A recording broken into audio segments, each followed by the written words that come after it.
Olá, pessoal. Boa noite. Boa noite, Dr. Jefferson. Tudo bem com Boa você? noite, doutor Caio, beleza? Beleza. Primeiramente, muito obrigado por ter aceito o convite para Obrigado participar conosco você. dessa conversa. Hoje nós vamos conversar sobre um tema que ele está muito presente no cotidiano das pessoas de modo em geral. E esse nosso canal tem como objetivo ajudar a compartilhar conhecimentos com aquelas pessoas que pretendem se eleger vereadores em 2024. E um dos papéis do vereador é representar a sociedade, orientar a sociedade, ser um líder.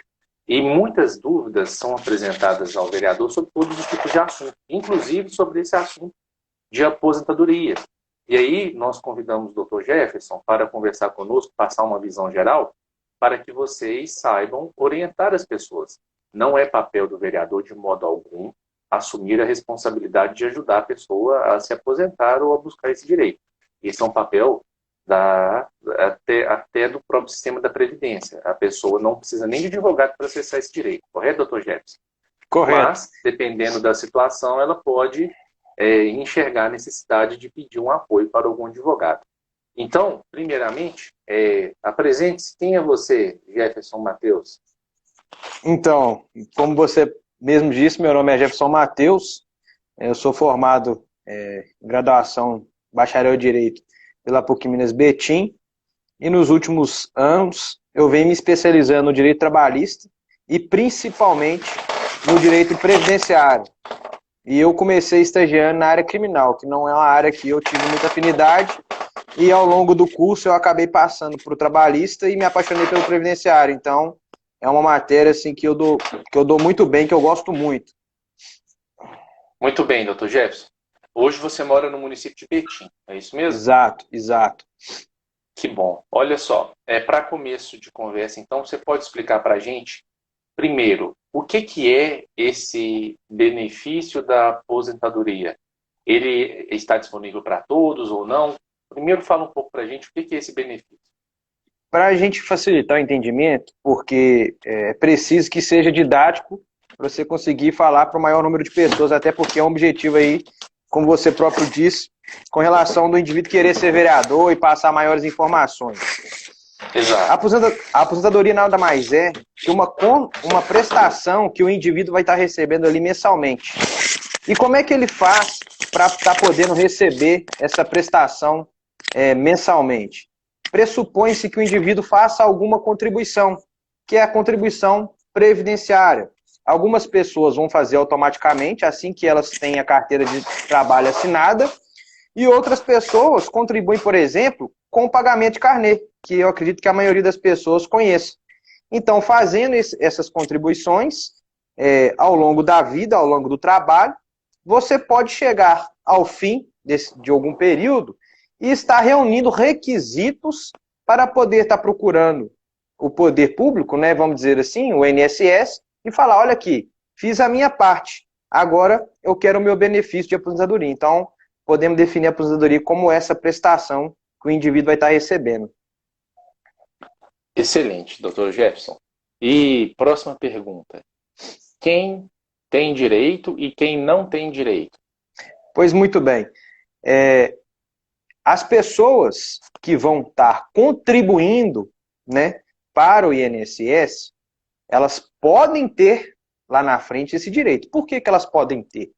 Porque o INSS prevê regras, prevê requisitos.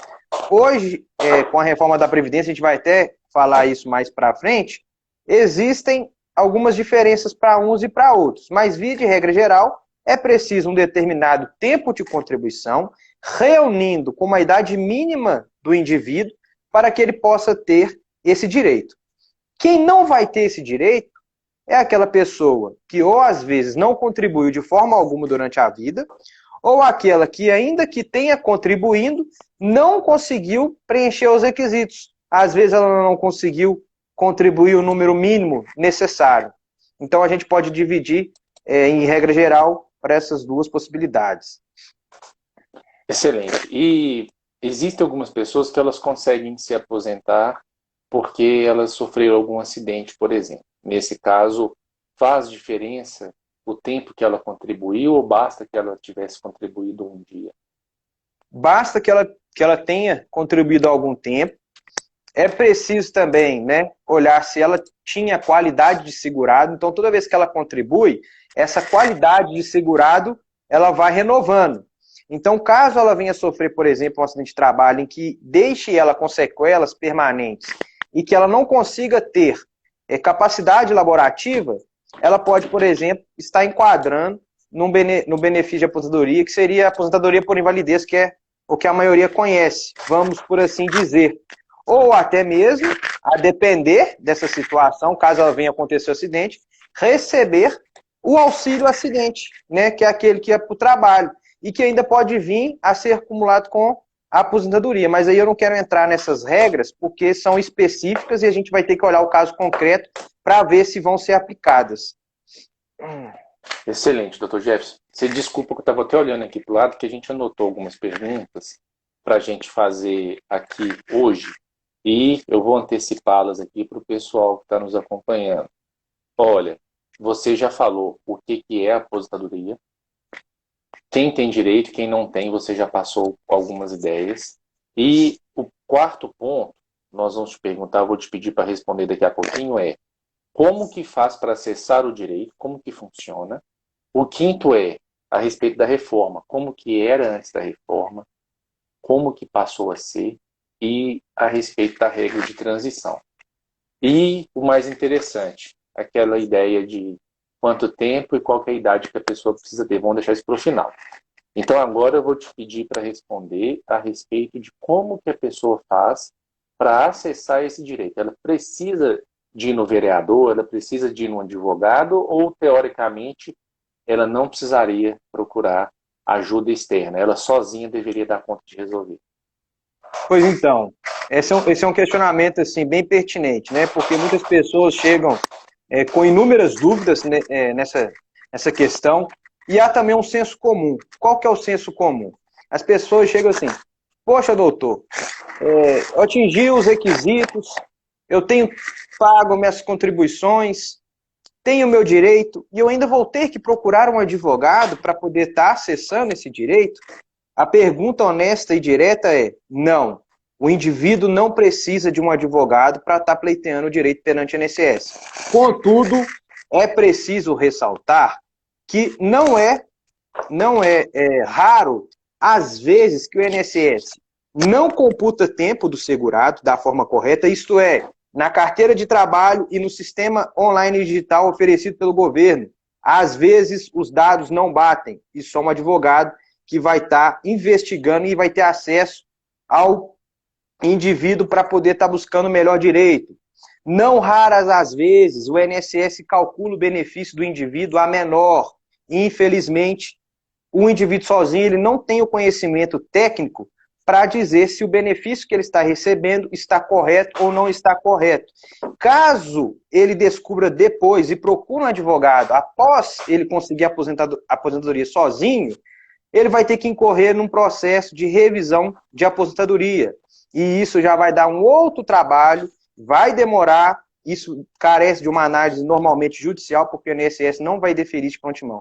Então, é por isso que muitas das vezes a gente indica procurar um profissional qualificado para poder estar sanando essas dúvidas e fazer um planejamento, principalmente após a reforma da Previdência, cujas regras mudaram completamente. E é preciso que essa pessoa técnica, que no caso é o advogado previdenciarista, consiga transparecer ao cliente o melhor caminho, a melhor solução, porque como você bem disse aí para o final, a gente vai falar algumas questões das regras de mudanças e o quanto tempo que falta, e eu vou dar um exemplo lá, mais no finalzinho prático, como que pode afetar uma análise mal feita. Então, às vezes, o indivíduo poderia estar recebendo um bom benefício, mas de repente, por estar apressado, vamos dizer assim, para aposentar, ele pode estar fazendo um mau negócio em termos de benefício de aposentadoria. Acho que eu consegui mais ou menos uma explanação. Muito bom. Doutor Jefferson, o Silas já mandou uma pergunta e vocês que estão nos assistindo aí, acompanhando a nossa live, fiquem à vontade para mandar as perguntas de vocês. Se a gente souber, a gente responde. Se a gente não tiver a resposta, a gente procura saber. Você tem alguma opinião sobre essa pergunta do Silas aí? Ele está perguntando se a Previdência vai mesmo quebrar o Brasil? Então, esse é um tema que a gente vai esbarrar muito numa questão política, sabe? E assim, eu acho que é uma pergunta que a gente poderia até aprofundar numa live à parte, num tema mais específico, que a gente vai esbarrar em inúmeras questões. Mas eu vou Exato. dar duas opiniões aqui gerais. A minha monografia em faculdade foi questão sobre aposentadoria especial. E eu fui lá na Europa pegar alguns países para a gente saber como é que era a previdência geral lá, para a gente saber se aqui está fazendo muito diferente ou se a gente está no caminho certo. Do ponto de vista global, mundial, o caminho que a gente adotou não está diferente dos países desenvolvidos. Mas, olhando aqui para o Brasil, olhando para o lado interno, vendo que as fontes de custeio, né, da Previdência, né, e da assistência social, vamos dizer assim, que divide-se em dois, elas têm muitas fontes. Então, assim, não dá para a gente falar que a Previdência vai quebrar, mas que a gente pode constatar que é um fato, é que as pessoas estão envelhecendo mais tardiamente, a expectativa de vida está aumentando, então é naturalmente que se pressupõe um maior tempo de contribuição. Vamos para a gente encerrar por aqui. Muito boa a sua resposta. Depois você fala um pouco mais sobre a sua monografia para a gente. Tema muito interessante. Não por acaso você foi convidado para conversar com a gente sobre esse tema. Você estudou profundamente. Jefferson, seguinte. Vamos para a parte prática agora. Muita gente quer saber se elas já têm os quesitos necessários, se elas já cumprem, se elas já satisfazem os quesitos necessários para se aposentar. Antes de nós respondermos essa pergunta, você pode falar um pouquinho como que era o sistema da Previdência antes da reforma e o que mudou, como que ele passou a ser? Tá, vamos lá. Aqui eu estou, como se diz, priorizando falar do regime geral. Por que regime geral? Porque nós temos também casos específicos de professores, servidores públicos e que são estatutários, ou seja, a depender de onde o indivíduo está alocado no serviço público, existem regimes próprios. E não tem como saber todos. É preciso estudar especificamente cada um deles. Então a gente está tratando aqui do regime geral. Como que era antes da... Jefferson, só corroborando isso que você disse, no Brasil tem mais de 5.570 cidades. É uma alternativa que o município opte por ele ter o próprio regime de previdência dos servidores públicos dele, não da população. Então, como muito bem disse o Dr. Jefferson, não tem como saber de cor todos os 5.570 estatutos Exato. e regimes próprios, se é que existem. Tem municípios que não têm o regime próprio, como é o caso de Igarapé. Betim tem regime próprio, você Betim tem, sabe? o IPREME, né, inclusive. Nossa, então beleza, vamos pular essa parte aí. Mas aí, continuando, sobre Então, o regime geral, aí desculpa mais uma vez, quando o Dr. Jefferson fala de regime geral, ele está falando daquilo que a gente chama de previdência, de INSS. E o pessoal mais antigo fala INPS, mas não existe mais o INPS, viu, gente? Mas vamos lá, Jefferson. Então, antes da reforma, via de regra geral, né, você poderia estar aposentando apenas com o tempo de contribuição. 30 anos se mulher e 35 anos se homem. Ah, existia requisito idade? Não, não existia requisito idade. O que existia e que eles fizeram a partir de 2015 foi a criação do fator previdenciário. Então, se o indivíduo somasse uma quantia de pontos inferior a um determinado em lei, ele teria o benefício dele reduzido, seria menor, mas o indivíduo ainda conseguiria aposentar. Com a reforma da Previdência, não existe mais essa possibilidade de você só ter o tempo de contribuição, vamos por assim dizer. É preciso um segundo requisito, que é o requisito da idade, que foi o que mais pesou para essas pessoas estarem aposentando. Porque muitos dos indivíduos conseguiam, às vezes, completar 30 anos de contribuição, no caso as mulheres, com 50 anos de idade. E agora, embora exista essa possibilidade, a partir da emenda 103 de 2019, os indivíduos não vão conseguir aposentar. E isso é o que tem causado bastante atrito aí entre o governo e a oposição, vamos por assim dizer. Muito obrigado, viu, Dr. Jefferson. Mas é possível dar uma estimativa para o pessoal ter uma noção sobre o caso delas? Adianta tentar somar a idade com o tempo de contribuição hoje? Olha, o que eles criaram, o que o legislador criou para tentar amenizar essa mudança foi o seguinte: criar regras de transição. O que são essas regras de transição? São formas que o legislador previu para que o indivíduo aposente mais cedo. Eu vou falar das duas principais, que as mais usadas, vamos dizer assim. Pedágio de 50%. Quando que vai se utilizar esse pedágio? O que é? Vou explicar. O indivíduo, até, salvo me engano, acho que a lei entrou do dia 12 de novembro de 2019, acho que é essa data mesmo. Se ele tiver até 2 anos faltantes para completar o tempo de contribuição, vamos dizer, se a mulher é 30 e o homem é 35, então se a mulher tinha até 28, antes da entrada em vigor da lei, e o homem 33, faltaria 2 anos, correto? Então ele vai completar 50% desses 2 anos. Então é só para quem tem até 2 anos. Ele vai completar, então, a metade. Se faltava 2, ele vai completar a metade de 2, que seria 1. 2 mais 1, 3. Então, ele vai conseguir aposentar por essa lógica, ou ela vai conseguir aposentar por essa lógica. Contudo, nessa regra do pedágio de 50%, vai entrar o fator previdenciário lá, que é o cálculo para a questão do benefício. Eu não vou falar aqui de cor, porque pode confundir algumas pessoas. Mas, via de regra geral, ele vai reduzir o valor que o indivíduo receberia de benefício, porque vai entrar o fator previdenciário. Então, ele reduz. Então, seria essa hipótese dos 50% para quem está faltando até 2 anos para aposentar. Aí o indivíduo pergunta, e esse pedágio de 100%? Como é que ele funciona?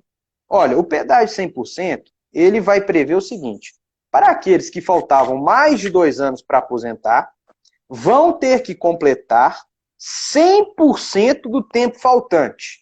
Vamos dar um exemplo.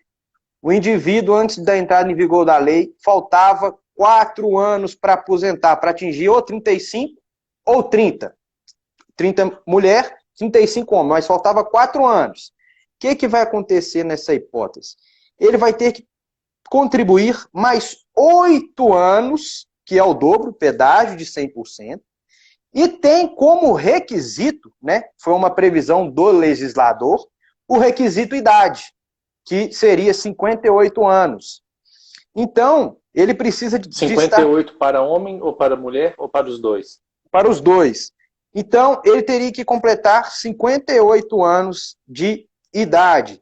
Só que essa hipótese do pedágio de 100% não prevê o fator previdenciário. Então, ele vai ter as médias de contribuição maior do que aqueles que, porventura, a depender da idade, né, como eu disse, o fator previdenciário, vai ter um benefício melhor, via de regra. Mas não estou dizendo que vai ser 100%. Por isso que só um advogado na área que vai conseguir fazer essa análise. E o legislador também, ele prevê alguns pontos específicos que vai aumentando, porque tem uma regra de pontos também que o legislador criou, que vai chegar até 105 pontos, mas eu não quero entrar nela não, porque é uma regra mais complexa e a gente precisa de um tempo maior para pegar um caso concreto e ver se vai compensar ou não.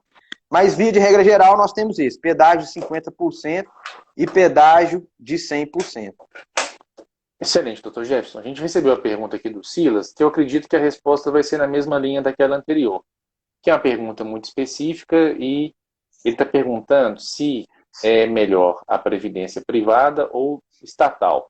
Só que a gente não vai entrar nessa seara porque também não é o tema nosso. O nosso tema é o que a pessoa é vinculada ao regime geral da previdência pública tem que ter para conseguir se aposentar. Existem previdências privadas, existem assuntos relacionados a essa abordagem, mas é no nosso tema, viu, Silas? Senão a gente vai perder o foco aqui. Mas todas têm as suas vantagens e desvantagens. Doutor Jefferson, algumas pessoas mandaram perguntas hoje mais cedo e elas querem saber o seguinte: ainda existe algum tratamento diferenciado para o trabalhador rural? Olha, via de regra, é possível a gente estar conseguindo a aposentadoria rural, né, para esse indivíduo. E como é que funciona? Eu vou falar rapidamente. Para quem trabalhou na roça até 94, salvo me engano, eu acho que o decreto é até 94 mesmo, ele consegue fazer essa computação desse tempo trabalhado sem precisar contribuir. Ele consegue. Desde que seja do tempo que ele iniciou na roça, né, dos 12 anos de idade, até o primeiro emprego de carteira assinada, né, respeitando, acho que, salvo me engano, até 94. Ele consegue esse tempo inteiro já como tempo de contribuição perante o INSS. Então, dali para frente, se o indivíduo consegue contribuir no INSS, por exemplo, com carteira assinada, ele vai ter, muito provavelmente por agora, né, porque, vamos dizer assim, essa geração que foi trabalhar na roça, ela está vindo aí entre 2012 para cá. Vai chegar um tempo que o pessoal já saiu da roça, já veio para a cidade. Mas tem muitas pessoas ainda que têm o direito e não sabem. Então, 12 anos de idade, até o primeiro emprego de carteira assinada, até, salvo me engano, 94, ele pode estar ganhando esse tempo de contribuição no INSS sem ter pago R$1. Aí o procedimento A pessoa que nunca teve carteira assinada, nesse caso, vamos supor, alguém nasceu em 1950. Você explicou que até determinado período bastava que a mulher alcançasse 25, 30 anos, na verdade? Isso, e mulher. E o homem, a mulher 30 e o homem 35, não é isso? Uhum. Bastava isso. Então, vamos supor que alguém nasceu em 1938. Ela fez 12 anos em 1950. Então, em 1985, ela vai ter passado de 35 anos de trabalho presumido na roça. Nesse caso, por exemplo, bastaria ela procurar o direito dela, que ela teria direito de se aposentar automaticamente? Sim, sem problema. Ela aposentadoria por idade rural. Aposentadoria rural, no caso. Pode ter muita gente que tem esse direito e ainda não está sabendo. Sim, inclusive o STJ até prevê também aqueles casos de aposentadoria híbrida, né? Que um indivíduo ainda trabalhou um tempo na roça, contribuindo, né? Pós 94, e ele trabalha no centro urbano. Então ele prevê essa aposentadoria híbrida, que é essa acumulação de tempo. Mas aí também regras específicas para cada indivíduo tem que ser analisado, é o caso concreto. Muito boa sua explicação. Existe uma necessidade também da gente diferenciar a aposentadoria do benefício de assistência social, o LOAS. Você pode falar um pouquinho sobre isso? Então tá, vamos lá. As pessoas conhecem o INSS de forma geral e outras pessoas conhecem o INPS também, né? É a nomenclatura. O que importa é os fins que ele se presta. Mas o sistema previdenciário ele é complexo. Por que ele é complexo? Porque ele vai se dividir em benefícios previdenciários e benefícios assistenciais. Os benefícios previdenciários vão presumir uma contraprestação do indivíduo para com a Previdência, ou seja, ele vai fazer sua contribuição. Já os benefícios assistenciais, eles não vão prever qualquer tipo de contribuição.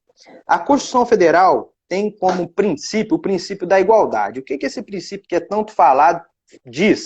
O que ele diz a respeito? É o seguinte, nós vamos tratar os iguais, né, como iguais, e vamos tratar os desiguais nas medidas exatas de suas desigualdades. Ou seja, o Estado também tem um fim social. Então ele vai amparar essas pessoas que não puderam estar contribuindo durante a vida com benefício assistencial. E isso vai criar regras específicas, por exemplo, como o LOAS, né, que é para a pessoa, por exemplo, idosa com deficiência, vai criar o BPC, que é o benefício de prestação continuada, e esses benefícios, eles têm suas regras. Mas a gente tem que esclarecer o seguinte, quem contribui para a Previdência pode ser que ele tenha um benefício muito maior do que aqueles que apenas têm benefícios assistenciais, porque o benefício assistencial é o mínimo, né? Vamos assim dizer. E o benefício previdenciário vai privilegiar, obviamente, aqueles que durante a vida fizeram suas contribuições.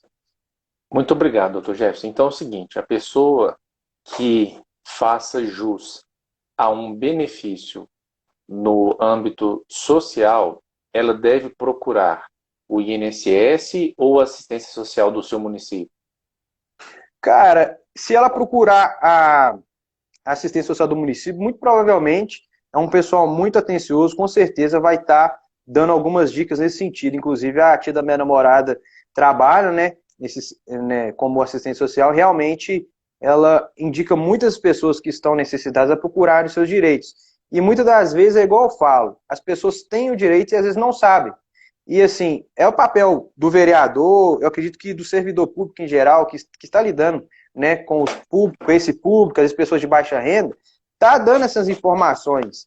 Eu acho que não custa nada estar dando essa ajuda para as pessoas para estar procurando seu direito. E não são direitos difíceis de ser conseguidos, basta preencher requisitos. Preencher o requisito, tá tudo certinho, é muito provável que a pessoa já consiga isso na via administrativa. Excelente, doutor Jefferson. Quando você fala via administrativa, é quando a pessoa consegue sem precisar entrar na justiça, não é isso mesmo? Exatamente. E que fique claro, então, que não é um favor que se faz ao cidadão quando a assistência social encaminha para que ele consiga obter algum desses benefícios. É apenas o trabalho mesmo, é o papel dela de dar a informação, de dar orientação, e não se está fazendo um favor, não se está se dando esmola, está simplesmente cumprindo o papel de orientar e de dar o devido encaminhamento. Doutor Jefferson, tem mais algum ponto? Vamos falar um pouco sobre a questão dos professores. Existe hoje, queria primeiro, antes de tudo, cumprimentar as pessoas que estão nos acompanhando, né? Jefferson Tadeu, por acaso seu pai, o Thiago, a Bruna, o Alejandro, o Cacau, o Silas, a Leide, lá de Jequitinhonha, está te acompanhando. Um abraço para ela e para vocês, meus pais. Um abraço a todos vocês. Tem algum ponto que você queria chamar a atenção aí? Ô, Caio, eu queria te fazer um convite para a gente preparar uma live só para professor. Eu tenho recebido muitas dúvidas aqui. É um tema até novo. Confesso que eu até preciso aprofundar meus estudos.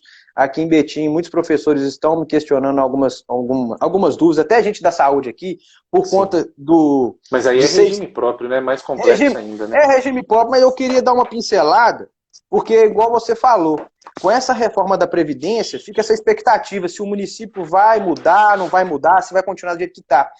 E surgem muitas dúvidas, até para essa questão do regime geral. Então, acho que a gente podia dedicar uma live só para essa questão dos professores. Olha, muito boa a conversa com você. Eu te deixo agora aqui para as suas considerações finais. Quer aprofundar algum ponto? Quer falar sobre mais algum assunto? Vamos sim. Eu trouxe aqui um exemplo aqui que eu tive que anotar aqui, de uma cliente aqui para a gente falar da questão se compensa ou não o advogado e se realmente a questão do pedágio. Eu não vou citar nome, não. Chegou uma cliente aqui para mim, tem uma semana, e ela possui o seguinte tempo de contribuição: 29 anos, 3 meses e 5 dias. Isso na época que eu fiz o cálculo. Tá joia? E ela queria saber qual que era a expectativa da aposentadoria, quanto tempo que faltava, qual o valor de benefício. A maioria das pessoas quer saber quanto que vão ganhar, não é verdade? Quanto que eu vou receber se eu aposentar? E aí eu fiz o cálculo para ela. Ela se enquadra na possibilidade dos 50%, né? Porque até a data de entrada em vigor da reforma da Previdência, faltaria para ela até 2 anos. Então bastaria ela pagar metade, ela poderia se aposentar. Só que se ela entrar nessa regra, ela vai cair no fator previdenciário, porque ela é muito nova. E isso vai diminuir o valor de benefício dela. Então, a título de curiosidade, ela receberia, na regra de 50%, R$ 1.802. E ela poderia estar aposentando em julho desse ano, de 2021. Então, ela poderia estar aposentando em julho de 2021, ganhando em torno de R$ 1.800. Mas ela também pode escolher a regra do 100%. Só que a regra do 100% diz o quê? Pague o dobro e, de acordo com a legislação em vigor, você tem o requisito idade mínima. Então, é muito provável que, por esse cálculo, ela vai atingir o tempo de contribuição, que é o 100%, antes de completar a idade. Então, ela vai trabalhar um pouco mais. Vamos lá. Na regra do pedágio 50%, né, ela vai ter que cumprir o requisito 58 anos se mulher, e o benefício dela vai de R$ 1.800 para R$ 3.900, aproximadamente. Vai um pouquinho mais, mas arredondando 3.900. Mas o indivíduo pergunta, mas quando que ela iria aposentar? Pois muito bem, ela teria que trabalhar até 2031, mais 10 anos de contribuição. Esse é o papel do advogado em casos específicos. Eu preciso mostrar, né, no caso eu demonstrei para ela, ó, nós temos essas duas possibilidades, nós temos duas hipóteses. Agora, fica a cargo da senhora fazer uma avaliação, né, porque é questão de valor, de benefício, o que a senhora prefere. Obviamente, com o passar do tempo, esse valor que se a senhora aposentasse esse ano, que é de 1.800, ele vai aumentando gradativamente, porque vai aumentando o tempo, vai aumentando a contribuição, assim sucessivamente. Mas ele é muito baixo. A senhora prefere aposentar agora com o valor mais baixo ou prefere esperar 10 anos para aposentar com quase o dobro? E isso é uma decisão muito pessoal, mas que é o papel do advogado estar fazendo essa análise. Coisa que o servidor do INSS, quando a pessoa entra sozinha, sem qualquer acompanhamento técnico, não vai ter. Porque é muito melhor para a Previdência estar pagando para ela metade já e pronto, e acabou. Ou até menos, porque, como eu disse, eles não costumam computar tudo de tempo. Muitas vezes há buracos. E às vezes está na carteira de trabalho do cidadão e não está no sistema do INSS. Então o advogado vai fazer essa investigação. Ficou mais ou menos claro aí essas Ficou hipóteses, muito bom. Caio? Se vai compensar ou não?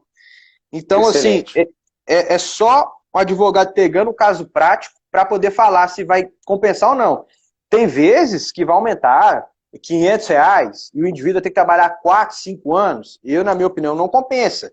Mas fica no individual da pessoa dizer para ela se ela quer antes ou depois. Vou falar de outro tema aqui que a gente não citou aqui, que foi até tema da minha monografia, que é um tema espinhoso, que é a aposentadoria especial. Como é que é a aposentadoria especial antes da reforma?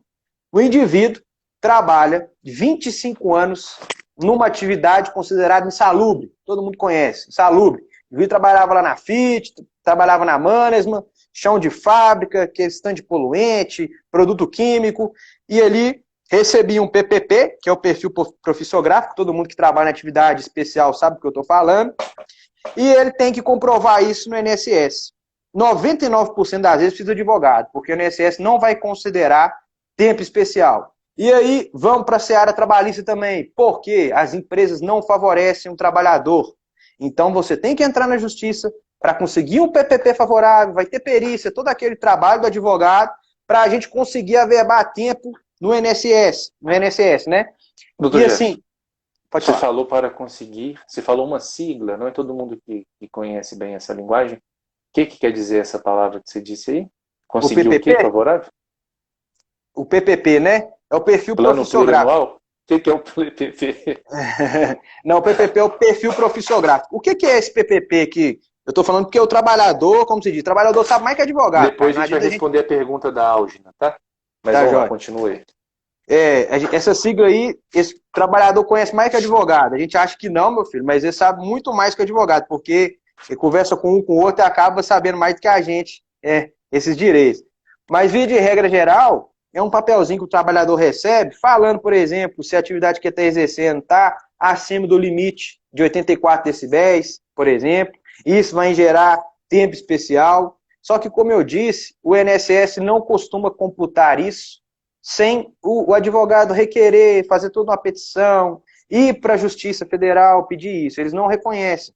E com a reforma da Previdência, ficou mais difícil ainda conseguir esse tempo especial. Criaram umas regras de transição nada a ver, totalmente descabida. Criaram o requisito idade, porque antes da reforma, não. O indivíduo começou a trabalhar na atividade especial. 25 anos não é o tempo de requisito? Se com 45 anos ele completou, bacana, benefício cheio para ele, é aposentadoria integral, né? Como é que a turma conhece aí? É aposentadoria integral para esse indivíduo. E com a reforma da Previdência, estabeleceu idade mínima para aposentadoria especial, algo muito danoso, né? Porque, veja bem, o indivíduo trabalha com raio-x no hospital, começa com 20 anos de idade. Com 45, o indivíduo está na beira da beirada ali, né? Quase pegando um câncer, alguma coisa assim. Como é que ele trabalha até 60 anos em atividade insalubre? Ele não vai ter saúde para gozar o benefício. Então, a principal crítica da reforma no que concerne a aposentadoria especial é a escravização do trabalhador. Porque ele tem um ofício a vida inteira, um soldador, por exemplo. Como é que ele para nos 25 anos e fala assim, não, agora eu vou exercer outra profissão?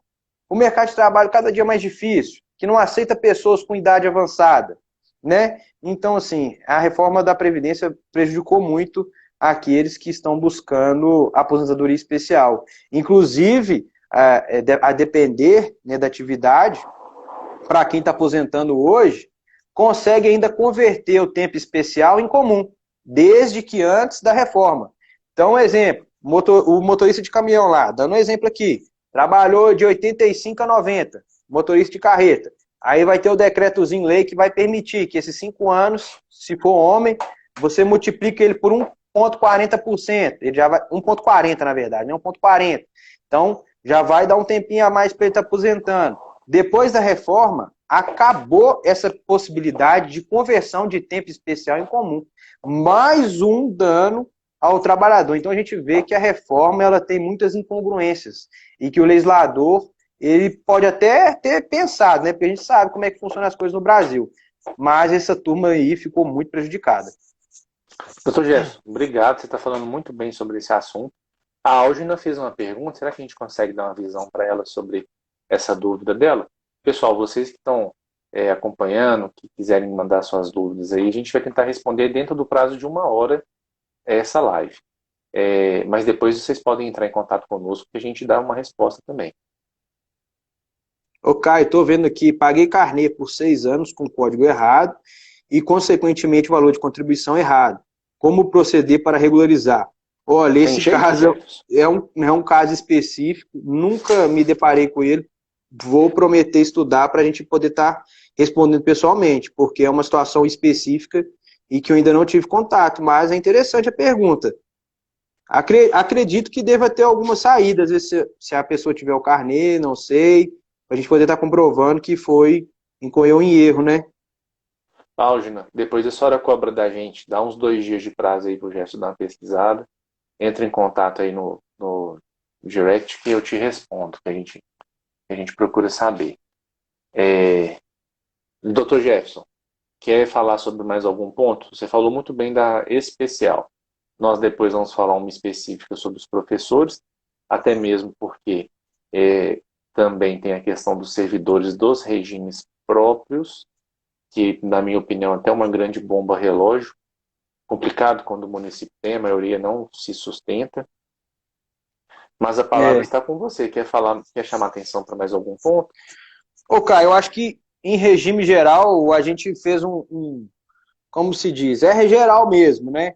Porque o problema da reforma da Previdência é que antes você conseguia, a pessoa te dava mais ou menos ali, te falava em entrevista, tem tanto tempo de contribuição, papapá, mais ou menos você conseguia visualizar um benefício para ela. Com a reforma da Previdência, você tem muita possibilidade. Você tem regra de transição de 50%, você tem de 100%. Às vezes a pessoa vai completar a idade, então ela já vai aposentar por idade, não vai cair nessas regras de transição. Então é só olhando o caso concreto para você estar respondendo esses questionamentos. E assim, vamos às curiosidades então. Mais pontos específicos. Antes da reforma, né, o indivíduo contribuía normalmente e tal, caía lá no fator previdenciário. Beleza, se o cara aposentasse muito novo, ia cair no fator previdenciário. Como é que agora o indivíduo está fazendo, ou ele tem que fazer, para estar recebendo um benefício melhor? Com a reforma da Previdência ficou declarado o seguinte: para cada ano subsequente a 20 anos, que seria o tempo mínimo, o indivíduo vai somar 2% para ele poder estar recebendo as médias da contribuição.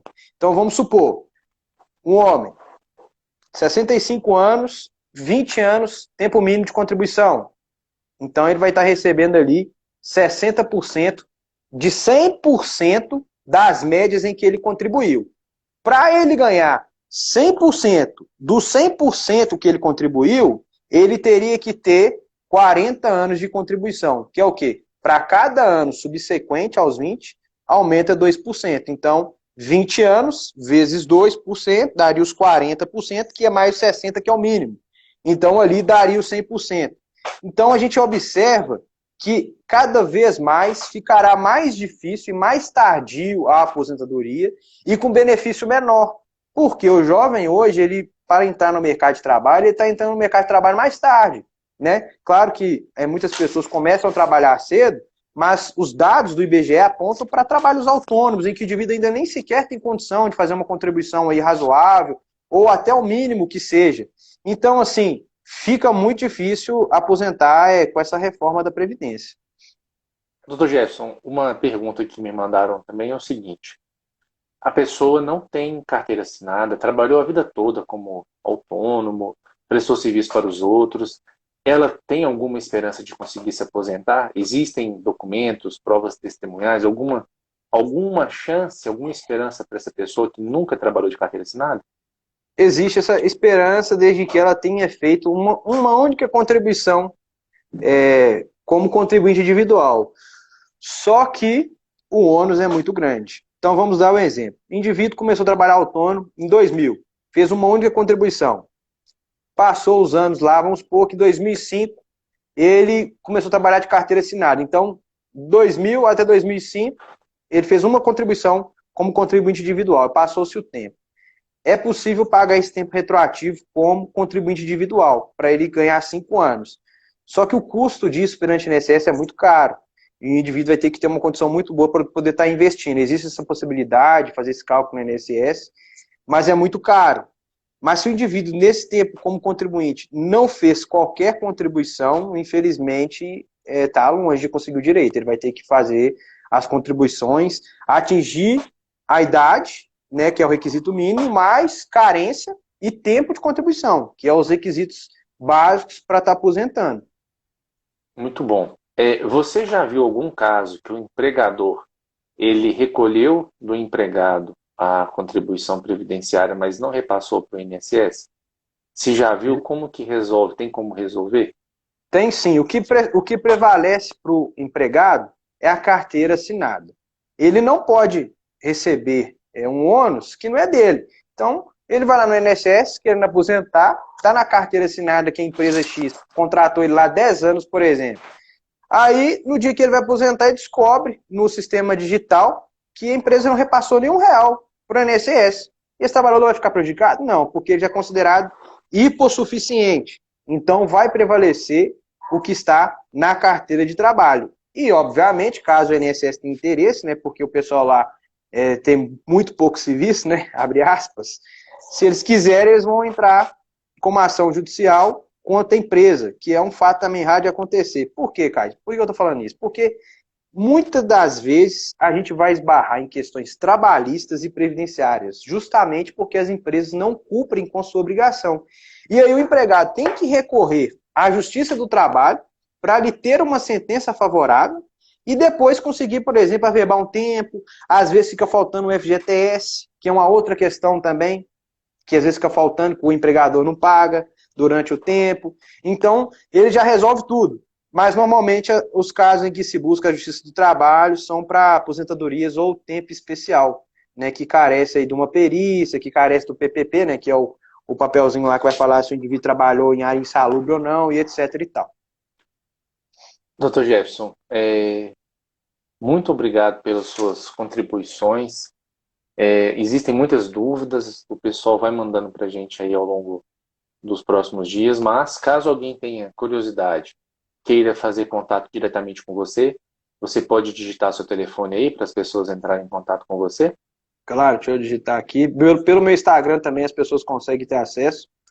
É o Jeff com 2 Fs, S, Mateus com H depois do T, não é isso? Exatamente. Jeff Mateus, esse é o seu Instagram. Exatamente. Beleza, esse está aí seu telefone. E te agradeço pelo seu tempo. Agora a palavra está com você. Agora, mais uma dúvida antes de encerrar. Quais são os maiores erros cometidos pelos empregados nesse assunto? Vamos supor, um descuido, uma falta de atenção que acaba prejudicando a aposentadoria dele. Você tem alguma colocação nesse sentido? Perda de documento, né? Perda de um PPP, por exemplo, pode fazer falta, porque como é que você vai conseguir isso de novo? Embora esteja previsto na lei que a empresa tem que fornecer a qualquer momento, mas elas não fornecem. Então, assim, questão de documentação, é bom guardar sempre, mas a maioria é bem organizada. Pelo menos os mais antigos aí, eles chegam com a pastinha, documentação lá de 1900 e cacetada, e a gente tem todo esse acompanhamento. Mas, de via de regra geral, Caio, é as carteiras de trabalho que é o coração ali da previdência para o empregado. Não pode estar perdendo elas, porque se o indivíduo pede a carteira de trabalho, não está no sistema online, aí vai ficar mais difícil a gente estar correndo atrás desse direito. Excelente. Está com você as palavras para suas colocações finais.